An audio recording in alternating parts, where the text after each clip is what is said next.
Okay, today we're going to take a look at a brand new stand that I have built for the 1911 pistol. And this is just a fun little project I decided to do. I see a lot of people use a lot of different kinds of stands. Look how precise this thing is. Boom. I have seen a lot of people use acrylic stands. I've seen people use shotgun shells and wire racks and all kinds of things. I thought, well, you know what, I need to have me some kind of a stand. So here's what I came up with. This is a total of 4 pieces of wood. So if you wanted to build one of these, the first thing, I had a couple of criteria that I had involved. I did not want this wooden magazine plug. I did not want that to go through the bottom and have a place to fall out or have to have any screws or anything. So what I did was I started off with 2 pieces of oak wood. They were just scrap wood over in my shop. I didn't cut them to any exact length. I just whacked them real quick on the old chop saw. So I had 2 slabs of oak. You can see a parting line right there. And I just whacked them off. They were about 1 foot long or so. And then I wanted this. I didn't have any square drill bits hanging around or rectangular drill bits to drill that. So I thought, well, what I could do is take that top plate and just carefully run that in on the table saw, real careful, and go to about the halfway point in the board.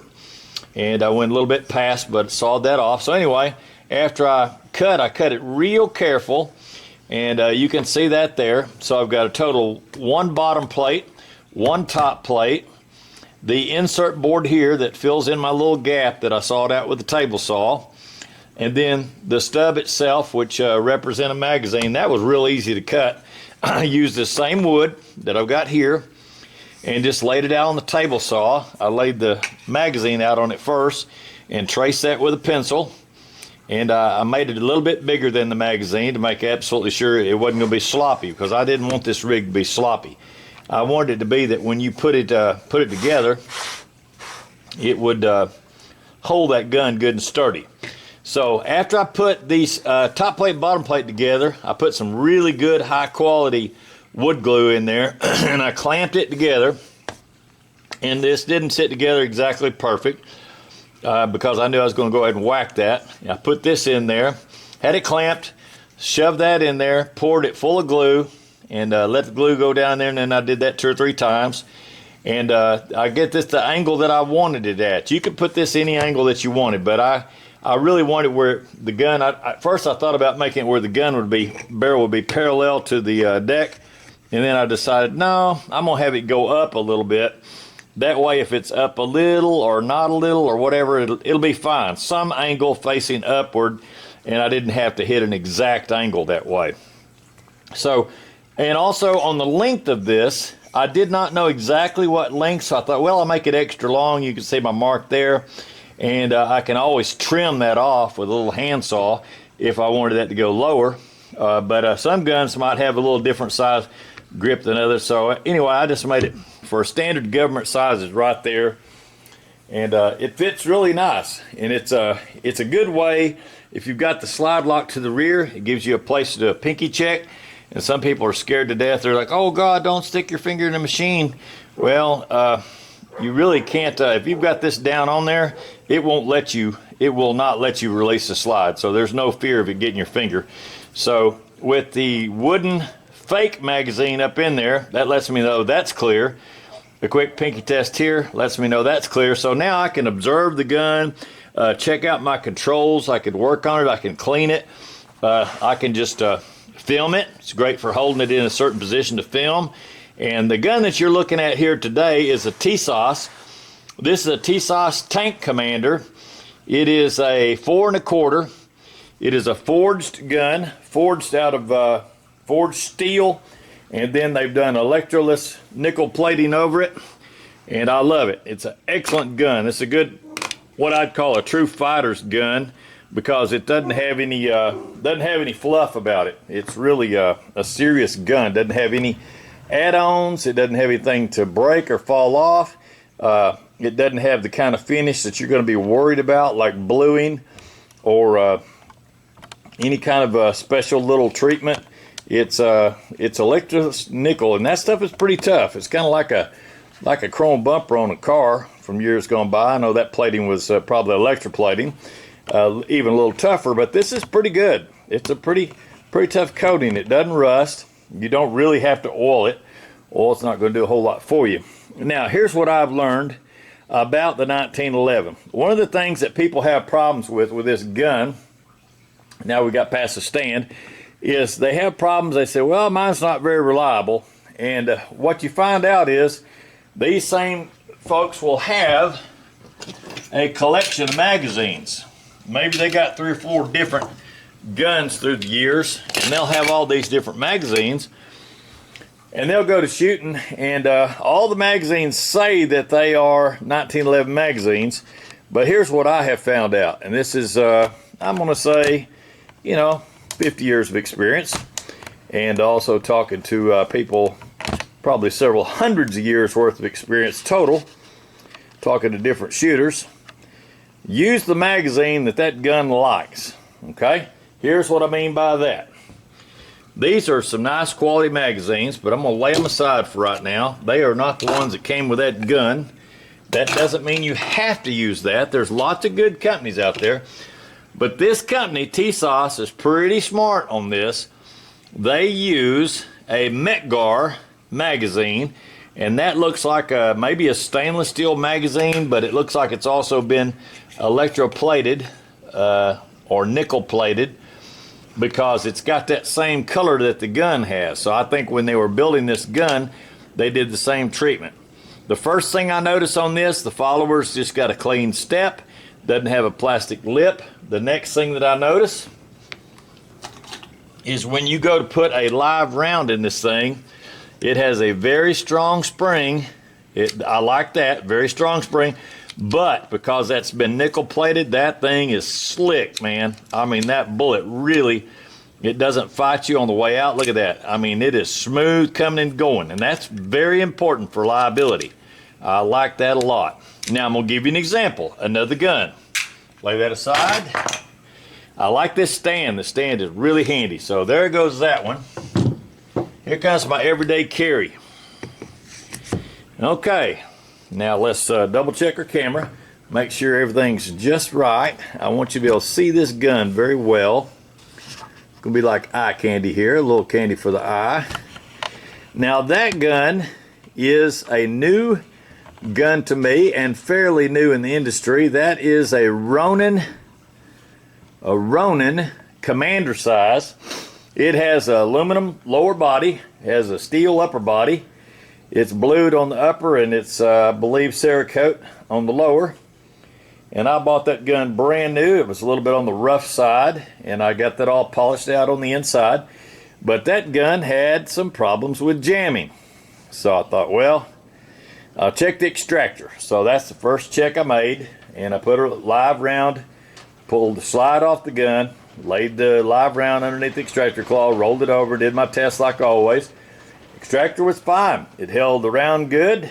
I did some testing by firing 1 round at a time with no mag in it, and the ejection pattern was good and solid. So wrote the ejector off, and I thought, what's the chance that it's the mag? Here's what I learned on that. The magazine that the gun had in it, and this made me kind of aggravated with Springfield. This is a very expensive gun, $850 or so, because it's an AOS system. It is 4 1/4 AOS, but it's a Ronin 45 caliber. Came with 1 magazine. 1 magazine, and that I wasn't real happy with that. I feel like when you spend $850 with somebody, they could at least give you 2 magazines. So 1 magazine. But that made my troubleshooting job just a little bit easier. I only had to deal with 1 magazine. So first thing I noticed was I looked at the base of the magazine. I see the number 6. I looked at the side, and all I see is 45 ACP. I look at the lip to see if it got any name there. It got a little dimple, and I didn't see anybody's name. I don't know whose magazine that is. They weren't proud enough of it to put their name, so I thought, well, this jammed several times in this gun. And I'm shooting my own reload ammo that I don't have any problem with 5 other 1911s. Zero problem with them. So I can't blame my load. My load is exact, very precise. It is ball ammo. Its length is 1.260, book spec for reliability. The crimp on it is .4695, just a skosh under 470. So, and it's ball ammo only, no weird hollow point. So it's not the ammo. So I took this magazine and I called it the problem and laid it aside. So the first magazine that I wanted to get into the equation and see if this would fix the problem was my old 47D. So I took a Wilson Combat, and it's not my favorite. It's an 8-rounder, and I'll tell you a little bit I learned on these. 8-round 47D. The 47D has a special plastic follower underneath there, nylon follower, and it lines that bullet up really good for the throat. This particular one has a throated steel barrel, so you're not actually hitting the aluminum. That part's good. But this magazine shot, no problem whatsoever. So I laid it aside. That was going to become my everyday carry.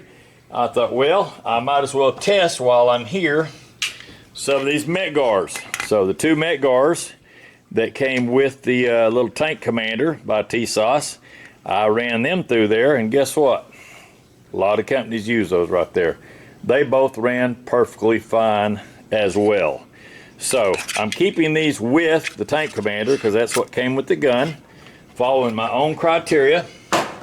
But the plain Jane mag that came with this guy, he is going into the drawer and labeled do not use until I need something, maybe use it on something else. But for right now, he's in the bad boy camp.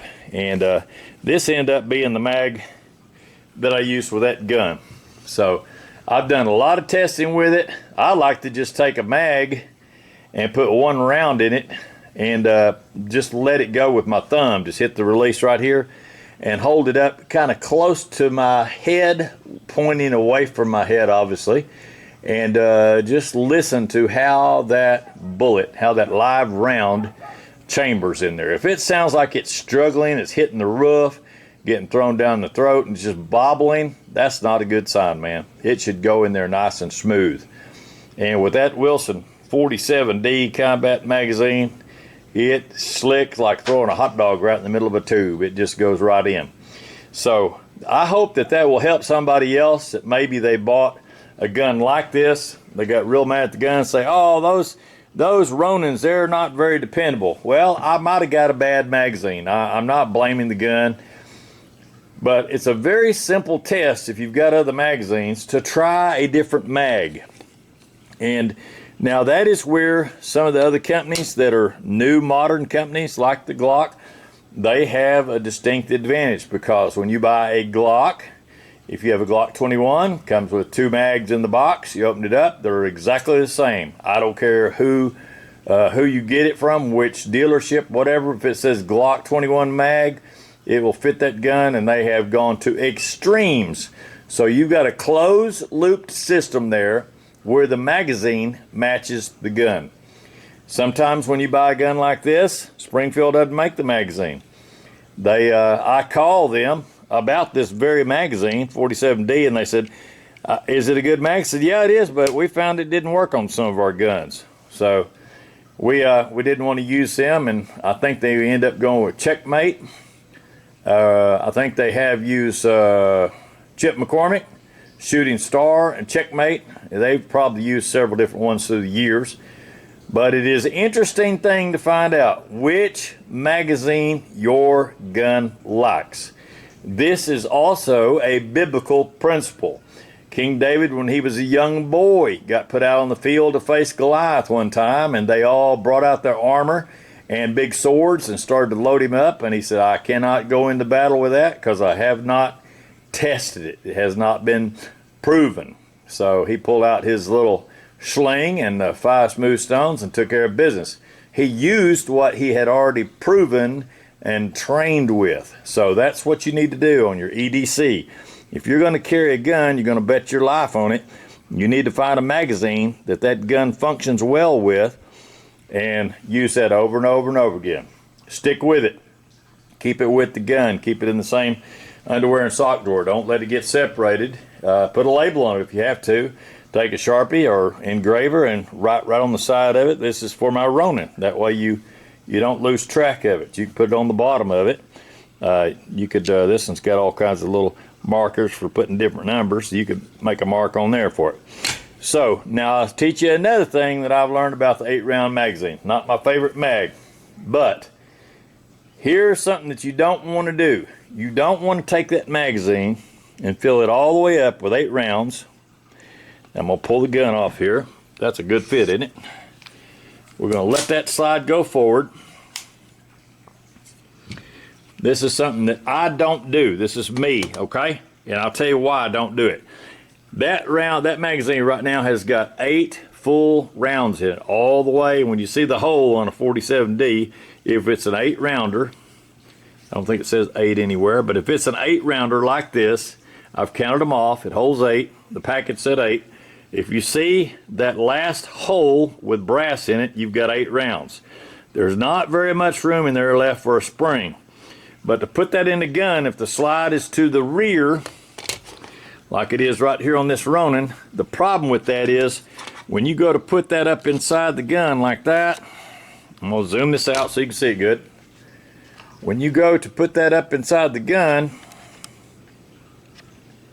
what happens is you end up having to compress it. I don't like that. I don't like that at all because there is not much room. See that? And you have to slam that with your hand to get that to seat. And my brain always said, did it seat or did it not seat? So and some people just feel like they got to top the gun off. They want to have 8 rounds in here and 1 in the chamber, and then they can have 9 and feel like a big boy. Don't do that, okay? The best way to load one of these is lock that slide to the rear like that, okay? Slide is to the rear. Now your 8-round magazine is okay to use, full with 8 rounds, because as soon as you put it in there, now it's not, when it goes up in, it doesn't have to fight against the slide. See that? Now watch close. Here comes the load, the round right there. It's not fighting, it's not pushing against the slide. Let's do that again so you can see it from the bottom. And I'm going to show you how easy you get past the mag release. And then watch this. See that? I mean, it's smooth as silk, man, because it's not pushing on anything. It's an 8-rounder, but it's going into a gun like you've been in combat. If you're shooting a gun and you're needing to reload fast, it's probably going to land in that condition right there. I know you can do a tactical reload and, you know, shoot 5 and try to reload on the fly and all that. But just out on the range, just having fun, you're going to shoot your gun until it shoots dry. It's going to lock to the rear. Pull the mag out. Now you can put in a mag with 8 rounds, no problem. When you put the 8 in there, it's not fighting anything. Then, when you let it go forward, which I'm going to do this, pointing in a safe direction up in the man cave, goes forward, watch what happens next. Slide lock comes on. Now what we've got is, we've got 1 in the chamber, ready to go, protect ourselves, and we've got a nice springy magazine with extra room for those shells to move like Mr. John Moses Browning designed it to move. And you've got room for your spring to operate. That's the way it should be. I prefer a 7-round. That's by far the best. We're going to get that live round out of there. I like the 7-round because it has more room for the spring. So let's put our stand back. Safety's sake. We'll put the gun back on there. And pinky check. Check good, no problem, and the gun's empty. So I hope this was helpful to you. I hope that you found some good information on this little short video. And get you a nice gun, but always try to follow along with a good mag and build you one of these nice little stands. These are super easy. You've got a total of 4 boards.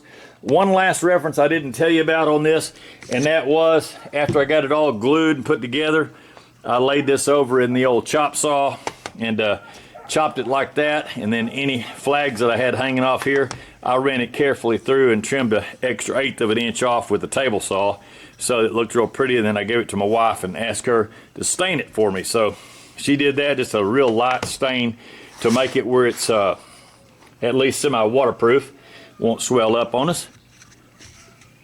You can see that, boy, it's a good fit. You push it a little harder and it'll go down to that line. Man, that's a good fit. I like it.